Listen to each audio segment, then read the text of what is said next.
when I overheard my mother-in-law Evelyn tell my son, "Real men don't shed tears. Maybe if your mom taught you properly, you'd understand." I was in the laundry room sorting linens. My 9-year-old stifled a whimper. I stepped into the room and she flashed a sugary smile. "Oh, we were just chatting about toughness," she said, as if it were nothing. That night, I gathered my son's things, drove 3 hours to my sister's place. The next morning, my husband called and said, "You're turning this into a mess." I replied, "No, your mother did." It was a fleeting moment. I was standing just outside the guest room, pairing socks and folding sheets, caught up in the rhythm of a typical Sunday. My son had been quieter than usual that morning, not unusual for him, just a little slower to move.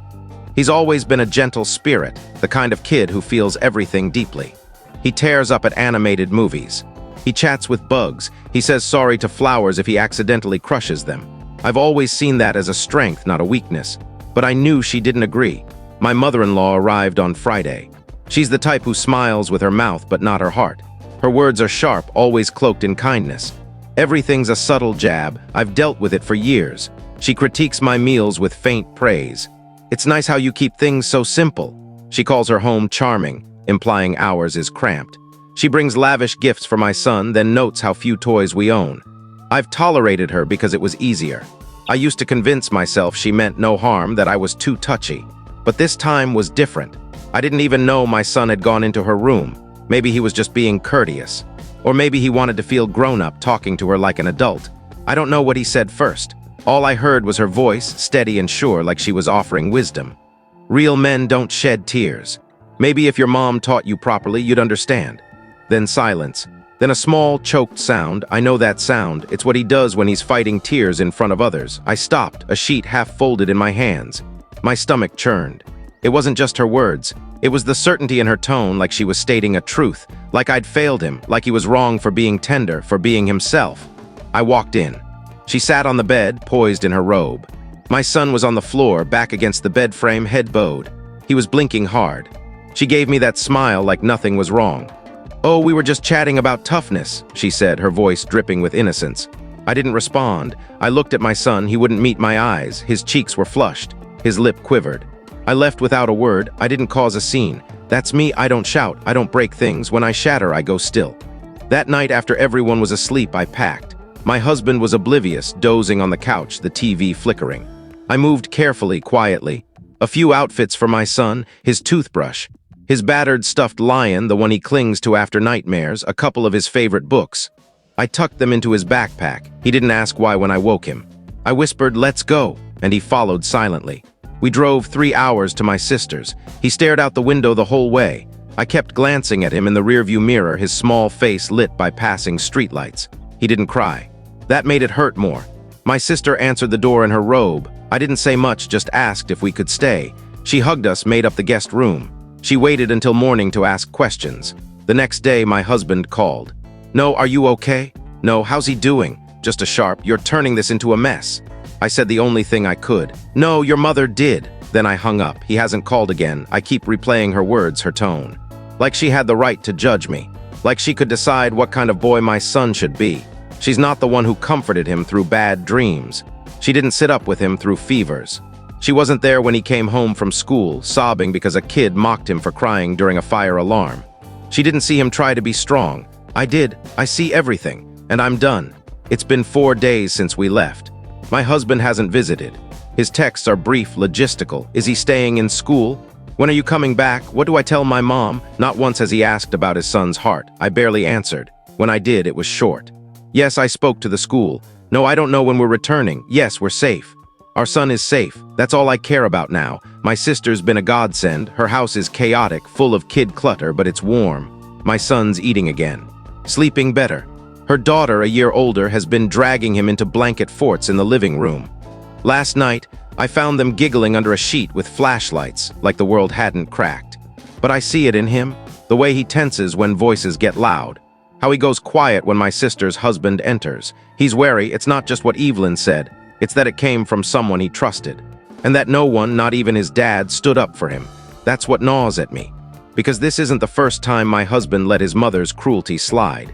Years ago, after my miscarriage, she said, "People lost babies all the time back then. You'll move on." I told him it hurt. He said she was from another era. He always has an excuse. When she remarked on my postpartum body, he chuckled. That's just mom. When she told our son boys shouldn't play with dolls, I brought it up and he said I was exaggerating. But this time was different. This time it wasn't just me. And now, instead of apologizing, instead of showing up for his son, he's painting me as the one tearing us apart. Yesterday, he texted again. She didn't mean it that way. You're blowing it out of proportion. I wanted to scream. I was there. I heard every syllable. My son felt every syllable. No context makes her words okay. I haven't told him, but I'm considering therapy for our son. He needs someone neutral to talk to, not family. I can hug him, tell him it's okay to cry, but love alone can't erase the hurt. She planted something toxic in him, and I saw it take root in his eyes. This morning, Evelyn called. I didn't pick up. Her voicemail started syrupy. Hello, dear. Just checking on my grandson. I'm sure we can sort this out like grown-ups. Then her tone shifted. But I think it's wildly irresponsible to whisk a child away at night. Think about how that reflects on you. That last part hit me. I didn't cry, I didn't tremble, I didn't shout. I just sat down and started writing. Every time she's belittled me. Every time she's shamed me in my own home. Every time my husband made me feel irrational for feeling pain. Because I'm done acting like this can be fixed. I'm realizing this isn't just about her. It never was. It's about my husband choosing silence over and over while someone diminished me. And now he's letting her do it to our son. I haven't decided what's next. But I'm not staying silent. Not for him, not for her. Not for anyone. 2 weeks passed. No visit from my husband, just colder, shorter texts. Then, last Thursday, my sister got a call from the school counselor. Evelyn had shown up at my son's school. She tried to check him out. She claimed she was the legal guardian's mother with permission. When they asked for ID and verification, she got defensive and left. The school flagged it. They said nothing technically happened, but it was concerning. They called me immediately. I thanked them, kept my voice steady, but my hands shook so hard I dropped the phone after. That night, I called my husband for the first time since we left. He didn't answer. I left a voicemail. No shouting, no theatrics, just facts. I told him his mother crossed a line. I told him I didn't feel safe. And I told him clearly if she tried to take my son again, I'd call the police. The next morning, he texted. She was just trying to fix things. No apology, no concern, just more excuses. That's when I realized I wasn't married to someone passive. I was married to someone who enabled her. 2 days later, I got an email from a lawyer. He was filing for temporary custody. I had to reread it to believe it. He claimed I'd taken our son without reason, that I was cutting him off from his paternal family. I felt ill. This man hadn't once checked on his son's well-being. He hadn't visited, hadn't asked if we needed anything. And now he was framing himself as the stable parent. My sister sat with me as I called a lawyer. I couldn't afford a high-end one, but I found a family law attorney who listened and said something unexpected. You're not overreacting, you're protecting your child. Courts take emotional harm seriously. It was the first time someone outside my circle affirmed my choice. I started collecting evidence. I saved every text. I documented the school incident. I forwarded Evelyn's voicemail where she called me unstable and manipulative. Then something else happened. My son started opening up. It was bedtime a few nights ago. I was tucking him in at my sister's and he said, I don't want to go back. I asked why. He said, because Grandma says I'm weak. Dad doesn't stop her. He paused, then whispered, I don't think Dad loves me much. It shattered me. Not just the pain of hearing it, but the clarity. I couldn't send him back to that. Not to a father who won't defend him. Not to a grandmother who wants to strip away his gentleness. My husband doesn't know I'm filing for full custody. He's too busy trying to paint me as unhinged. But I've spent a decade holding everything together. And now, I'm done staying quiet. The day of the custody hearing, I wore the same navy sweater I wore when my son was born. No special reason. I just wanted to feel grounded, like the me who held him when he was new, when everything felt possible. I had my lawyer. I had evidence, but most of all, I had the truth. My husband arrived clean-shaven with a new lawyer. He didn't look at me, not once. But Evelyn was there, sitting in the back of the courtroom, poised as ever. She wore a silk scarf like this was a social event. They spoke of stability, structure, the value of a father's presence. They painted me as erratic, saying I'd snatched our son in a fit of emotion, that I was impulsive, disruptive. But then my lawyer played the voicemail. The one where she said I was making myself look bad. The one where she said she just wanted her grandson, and I needed to grow up. Then came the school report, the attempted checkout, the clerk's written account. And finally, I submitted a brief journal entry I wrote days after we left. It detailed what my son said about being called weak, about feeling unloved by his father. The judge read it in silence, paused for a long moment, then said, "This isn't just a parental dispute. This is about a child's right to feel secure, to feel valued." I was granted full legal and physical custody, supervised visits for my husband, no contact for Evelyn, court-ordered therapy for my son, and for me, if I chose it. Leaving the courtroom, I didn't feel victorious. I felt exhausted, but also lighter.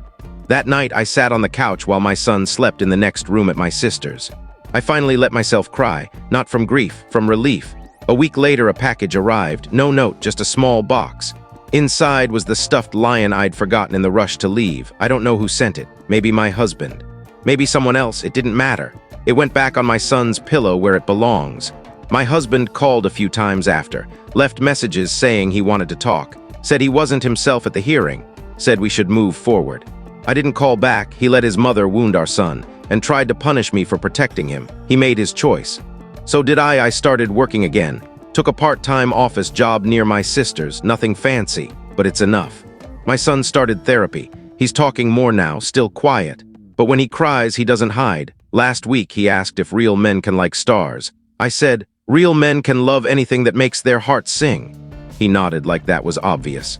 A few nights ago, he asked if we'd go home soon. I told him we're home. Because we are, not in the old house, not with the old wounds, but here in a place where he can be himself. That's the victory, not a dramatic showdown, not a loud fight, just this. He gets to grow up free. And she'll never have a say in his heart again, not ever.